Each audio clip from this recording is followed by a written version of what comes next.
a cidade encantada de Jericoacoara. Dizem alguns habitantes de Jericoacoara que sob o serrote do Farol jaz uma cidade encantada onde habita uma linda princesa. Perto da praia, quando a maré está baixa, há uma furna onde só se pode entrar de gatinhas. Essa furna de fato existe. Só se pode entrar pela boca da caverna, mas não se pode percorrê-la, porque dizem é fechada por enorme portão de ferro.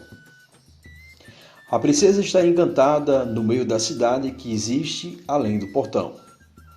A maravilhosa princesa está transformada numa serpente de escamas de ouro, só tendo a cabeça e os pés de mulher. Diz a lenda que ela só pode ser desencantada com sangue humano. No dia em que se imolar alguém perto do portão, abrir-se-á a entrada do reino maravilhoso. Com sangue será feita uma cruz no dorso da serpente, e então surgirá a princesa com sua beleza olímpica no seio dos tesouros e maravilhas da cidade. E então, em vez daquela ponta escalvada e agreste, surgirão as cúpulas dos palácios e as torres dos castelos, maravilhando toda a gente. Na povoação há um feiticeiro, o velho Queiroz, que narra, com a fé dos profetas e videntes, os prodígios da cidade escondida. Certo dia o Queiroz, acompanhado de muita gente da povoação, penetrou na gruta. O feiticeiro ia desencantar a cidade. Estavam em frente ao portão, que toda a gente diz ter visto. Eis que surge a princesa, à espera do desencanto. Dizem que ouviram cantos de galos, trinados de passarinhos, balidos de carneiros e gemidos estranhos originados da cidade sepultada. O velho mágico, entretanto, nada pôde fazer, porque naquele momento ninguém quis se prestar ao sacrifício. Todos queriam sobreviver, naturalmente, para se casar com a princesa. O certo é que o feiticeiro pagou caro com a tentativa. Foi parar na cadeia, onde permanece até hoje. A cidade e a princesa ainda esperam o herói que se dedica a remi-las com seu sangue. A serpente emplumada da Lapa. A massa calcária do morro ergue-se a 90 metros acima das águas do rio São Francisco.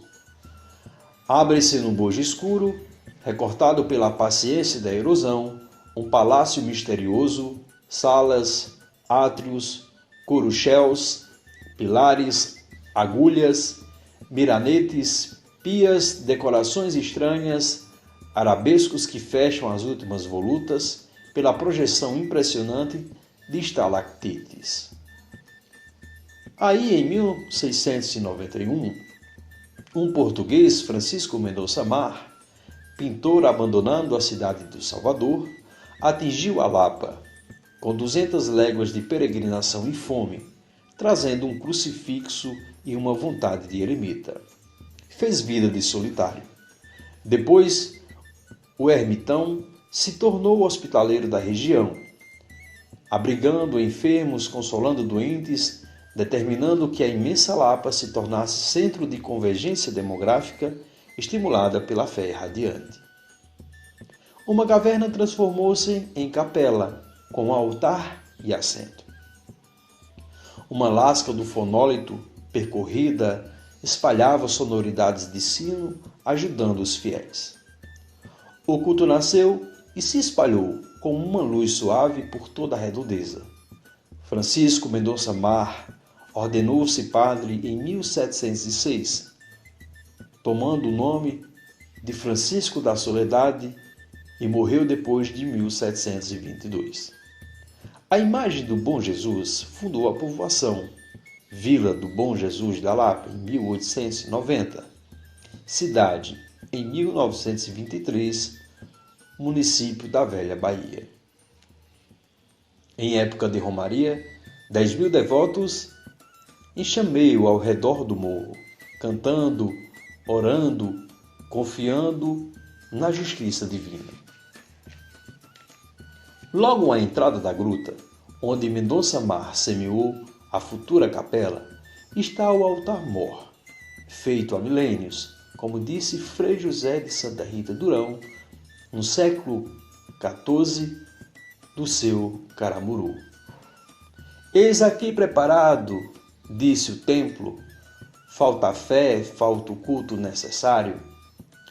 E quando era de Deus feito com templo, tudo o que é de salvar, meio ordinário. Desta intenção parece ser exemplo este insigne prodígio extraordinário, onde parece que no templo oculto tem disposto lugar e espera o culto. À esquerda estará a cova da serpente, sempre fechada e temida até 1936. Aí vivia uma serpente emplumada, como Quetzalcoatl, agitando sem cessar, para crescer depressa 2 asas robustas. Quando a serpente deixasse a cova, devoraria a todos sem remissão. Muita gente ouvia-lhe o ronco, cavernoso e ameaçador, avisando o perigo fatal e terrível. Frei Clemente, em fins do século XVIII, chegou à gruta e iniciou as santas missões. Reconheceu o canto onde a serpente alada preparava o voo mortal para a população assombrada. Aconselhou que todos rezassem o ofício de Nossa Senhora. Cada vez que a oração finasse, uma pena cairia da serpente, sem esperança de substituição, arrancada pelo poder da súplica. Milhares de orações em todo o Rio São Francisco subiram para o céu. Uma a uma, aos milhares, as penas da serpente foram caindo como folhas de uma árvore morta. Desplumada, inofensiva, derrotada, a serpente morreu de furor. Ao abrir-se a cova fabulosa, não se encontrou vestígios de seu corpo. Ainda hoje, quem visita a Lapa do Bom Jesus, à margem direita do São Francisco, verá a entrada da cova onde a serpente emplumada viveu para matar e desapareceu, vencida pelo ofício de Nossa Senhora. As mangas de jasmim de Itamaracá. No ano de 1631, vivia na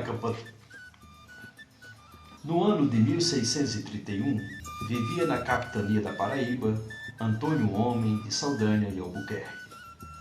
Natural dessa mesma capitania, que, encantado com a beleza e dotes de Dona Sancha Coutinho, donzela de 15 anos, filha do abastado agricultor João Paulo Vaz Coutinho, senhor do engenho Andirobeira, situado a 1 légua de distância da encosta, aspirava à honra de a receber por esposa.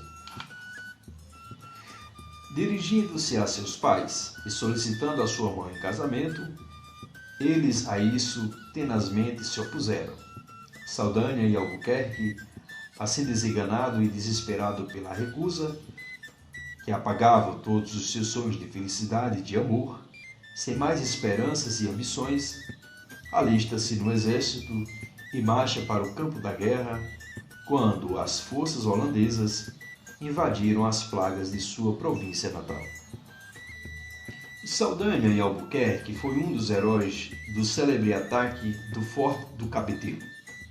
Passou-se para Pernambuco e, em 1633, na gloriosa defesa do Arraial do Bom Jesus, caiu como morto, ferido por uma bala.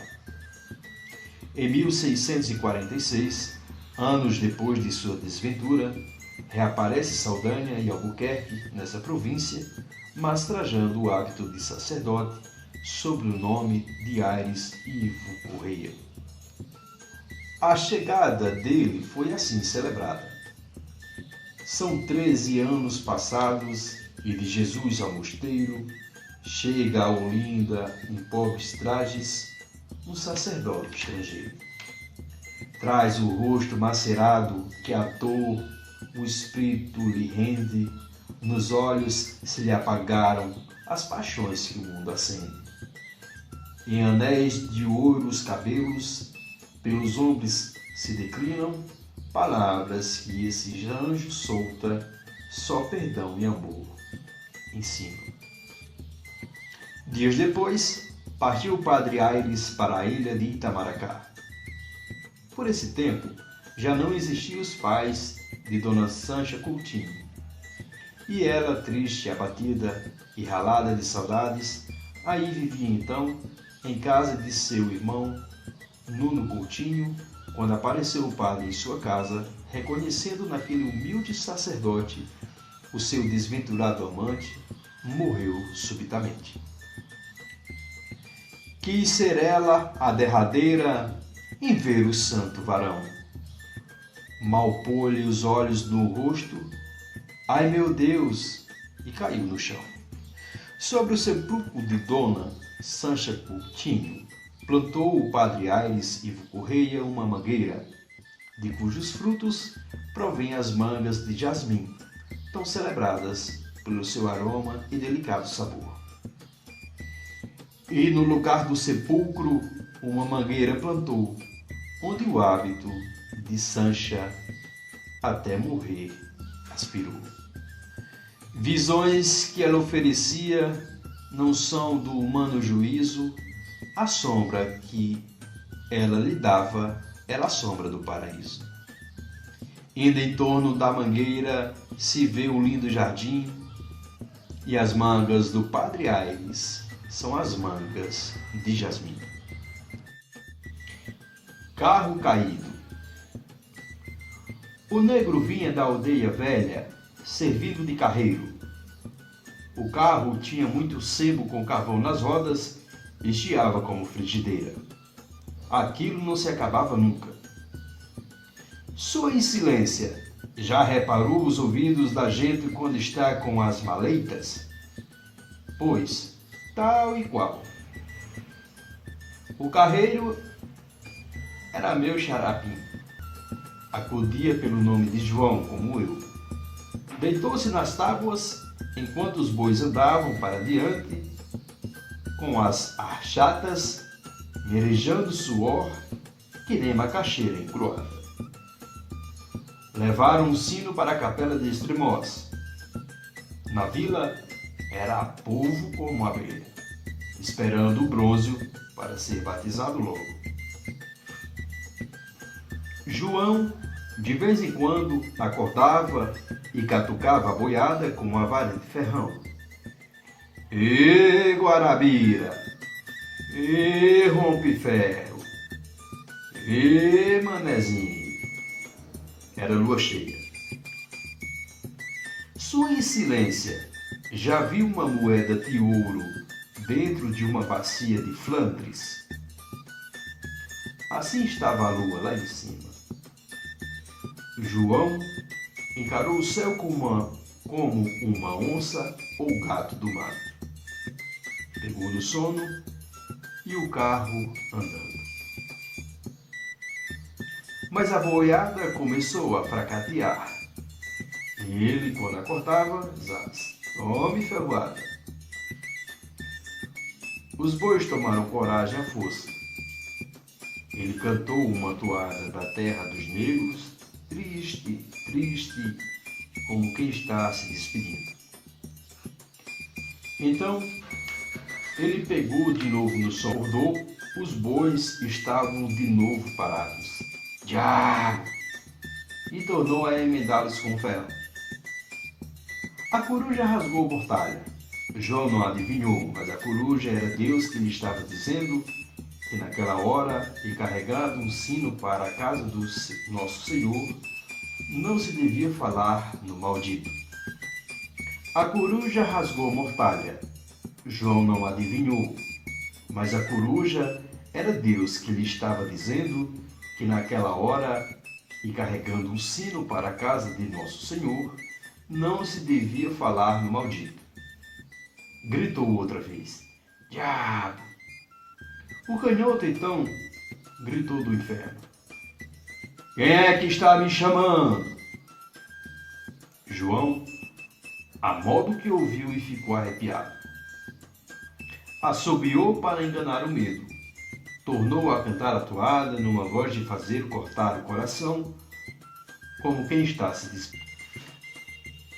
Pegou ainda no sono uma vez. A luz da lua escorrendo do céu era que nem dormideira. Quando acordou, aquilo só mandando. A boiada estava de pé. Diabo! O maldito rosnou-lhe ao ouvido: Cá está ele! E arrastou o carro para dentro da lagoa, com o pobre do negro, os bois e tudo. Ele nem teve tempo de chamar por Nossa Senhora, que talvez lhe desse socorro, mas ainda estava vivo debaixo d'água, carreando.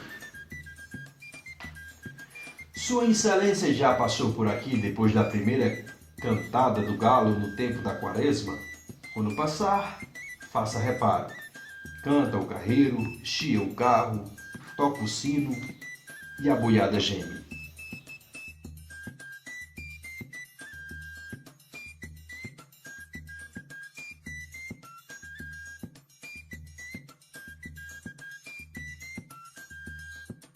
O sonho de Paraguaçu.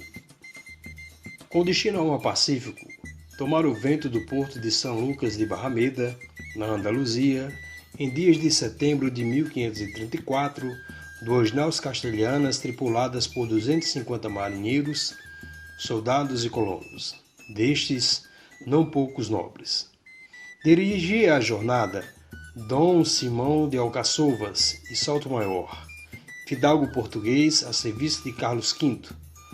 A expedição tinha por fim explorar e povoar 200 léguas de costa, desde o povoado de Chincha até o Estreito de Magalhães, ao sul do vasto e riquíssimo império que Francisco Pizarro acabava de conquistar para a Espanha e doadas ao dito Alcaçovas pela Imperatriz Isabel com o título de província de Novo Leão.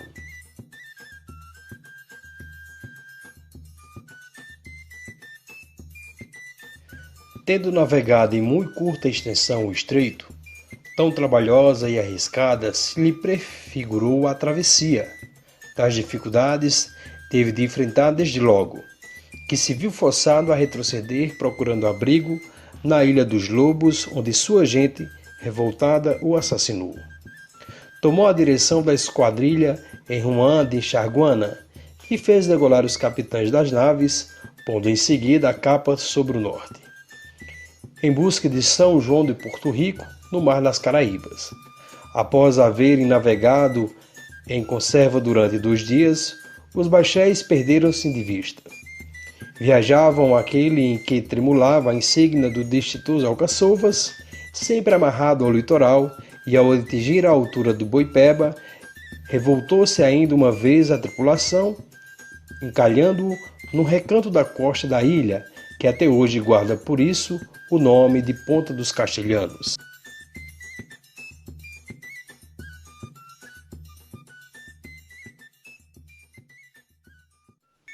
Foi no dia de Apóstolo Santiago, 1º de maio de 1535, metendo-se nos botes e numa chalupa, os amotinados abandonaram a embarcação em busca de terra, onde foram amistosamente recebidos pelos índios tupinambás. Ao fim, porém, de breves dias, pilhando-os desprecatados, chacinaram-lhes sem piedade. Poucos dos castelhanos escaparam à sangueira. A outra nave, denominada São Pedro, governada pelo piloto Juan de Mori, veio jornadeando igualmente sem perder a costa do horizonte. Fome e enfermidade flagelaram-lhe a tripulação, que de novo se revoltaria se em tempo o capitão não metesse nos ferros os mais salientes.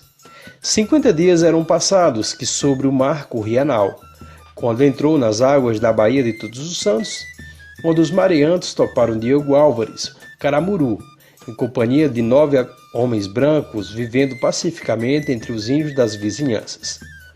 Pouco depois, chegou ao porto a chalupa do navio Sossobrado em Boipeba, com 17 sobreviventes da traição do Gêntio, quase todos feridos de flecha, narrando quando lhe aconteceram, dizendo mais que possivelmente outros dos seus companheiros haveriam escapado da mortandade, refugiando-se em qualquer parte da ilha.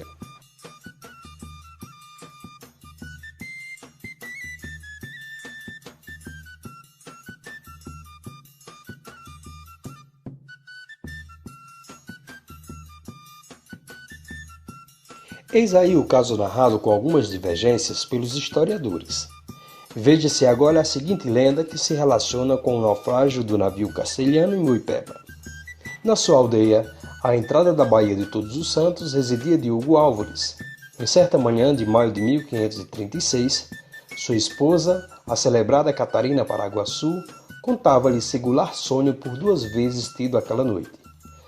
Em extensa praia, vira o navio destroçado, homens brancos, rotos, encharcados os trapos que mal lhe resguardavam a pele, trazidos de frio e inânimes de fome, estando entre eles uma jovem mulher muito alva, de estranha e fascinadora beleza, tendo aos braços não menos bela e alva criancinha. Mandou Caramuru explorar na costa próxima, desde a entrada da barra até além do Rio Vermelho, a ver se nela algum navio fizera naufrágio, pois se enxergara no sonho de Catarina Celeste aviso para ir em auxílio de cristão que por aquelas redondezas houvessem sido vítimas das insídias do mar. Tais pesquisas resultaram negativas.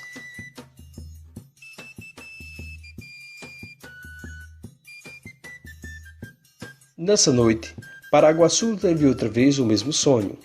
Ordenou Diogo novas buscas, até muito longe estendidas. Passaram-se dias e vieram os índios trazer-lhes novas de haver-se despedaçado uma embarcação de gente branca na costa da ilha de Boipeba. Boipeba, achando-se em terra os seus tripulantes a curtir privações. Sem demora partiu Caramuru em socorro dos náufragos, que eram castelhanos, trazendo-os com ele. Entre os náufragos, porém, não estava mulher alguma, e que não viera a bordo pessoa de outro sexo, asseguraram-lhe. Entretanto, à noite de sua volta, a linda mulher tornou-se a aparecer a Catarina, agora sozinha, dizendo-lhe que a mandassem buscar para sua aldeia e lhe fizesse uma casa. Era-lhe a voz tão harmoniosa que Paraguaçu despertou extasiada, rogando insistentemente ao marido que fosse de novo à ilha à procura. Diogo partiu pela segunda vez e em todas as aldeias vizinhas do lugar do sinistro deu rigorosa batida, julgando haverem os tupinambás em custódia a moça que se mostrava a esposa adormecida. Finalmente, na palhoça do indígena, encontrou pequena arca que do destroço do navio Sossobrado o mar atirara à praia. Abrindo-a, encontrou uma imagem da Virgem Maria com o menino Jesus nos braços. Ao ver a imagem, Paraguaçu exultou de alegria, nela reconhecendo os traços fiéis da moça dos sonhos. Diogo fez elevar com presteza perto da sua habitação uma ermida de taipa, onde colocou o santo vulto. E porque ele ignorasse a invocação, deu-lhe a de Nossa Senhora da Graça, pelo que fizera aos náufragos, promovendo-lhes o salvamento, e a Catarina revelando-lhe o paradeiro. Mais tarde, Caramuru construiu outra igrejinha, mais bem cuidada, de pedra e cal, no mesmo sítio de hoje, reedificada em 1770. Desde o começo do povoamento da terra por cristãos, a Santa Virgem começou também a favorecer-lhes com muitas graças, sendo frequentes nos tempos de antanho as romarias de fiéis que procuravam seu templo. Aos náufragos, especialmente a isto, logo que foi posto ali, socorreu por multiplicadas vezes. Quando algum navio era sinistrado nas costas próximas, reza a lenda, apareciam umedecidas as vestituras da Santa Imagem, testemunhando assim, de maneira irrefragável, a intervenção da Senhora na salvação das vítimas das ondas furiosas e bancos de areias traiçoeiros.